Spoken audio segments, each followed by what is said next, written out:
very good day to you. I want to speak to you about the Great Commission.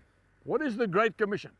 The Great Commission, you'll find it in Mark chapter 16 and verse 15. Go ye therefore into all the world and preach the gospel to every creature. I'll just stop right there. So where do you start, young man?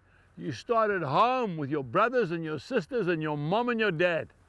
Where do you start, Granny? You start in the home, okay, wherever you are. You see, there's so many people, I know a few of them. When we got saved, my wife and I, 36 years ago, we had people who were saying, we're going to go in and we're going into the world, we're going to hire a big stadium, and I'll tell you what, they're still going to do that. They've never ever done it.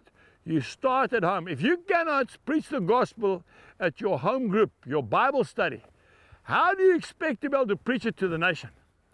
You see, you've got to start somewhere. And that's what I want to challenge you with today. Start somewhere. What is evangelism?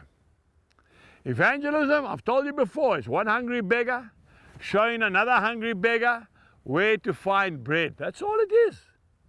Now, you know what it was like before you met Jesus? How you were going down for the last time? That's right. Well, that's how many people are out there. If you don't have a heart for the lost, don't even do it.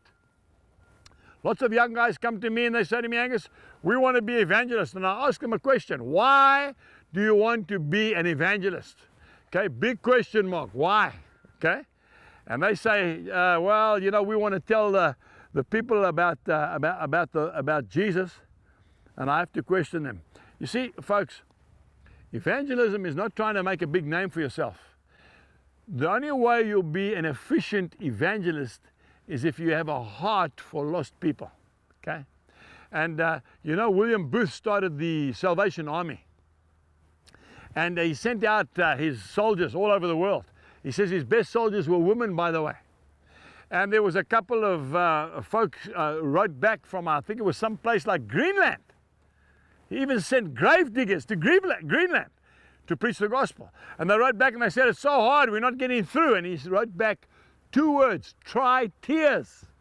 See, when you preach to people, you don't preach to their heads, you preach to their hearts. You don't change people academically, right, or intellectually. You change them with the good news that Jesus Christ loves you. He died for you. And Jesus is coming soon. And He's the answer to your problems. And when that person starts weeping, you start weeping with him. Okay, you don't start banging him over the head with your Bible. That's not evangelism. Evangelism is getting into the gutter with that person and sharing your heart with them and loving them. And then they turn around and they say, what must we do to be saved? That's what happened to Peter. The first sermon that fisherman preached, 3,000 people came to Christ. Why? Because he was a good preacher? Folks, he'd never preached before. What was he doing? He was telling them about the man from Galilee. He was telling them about his friend, Jesus, who walked on the water, who can heal broken hearts and heal the sick and set the captives free and restore marriages and relationships between fathers and sons and mothers and daughters. That's what he told them. And that's why they got saved. I want to tell you, keep it simple. Don't get academic. Meet people where they're at. If you're talking to farmers, tell them farmer stories. Okay? If you're talking to fishermen, tell them fishermen stories. If you're talking to women, tell them women's stories.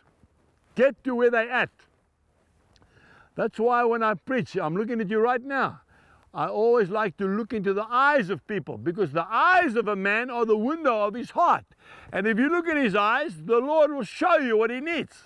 And often what he's asking you about is nothing to do with his needs. He just doesn't have the courage to tell you, look, I can't go on anymore. I'm collapsing. I'm crumbling. I need help. That's what he's saying. Well, tell him about Jesus. Jesus is the only one that can help him, not you, not me. And when you do that, I tell you what, you've got a breakthrough. Until next time, keep preaching the gospel. Goodbye. We trust that you have been blessed by today's message. For more information, please visit angusbuchan.com.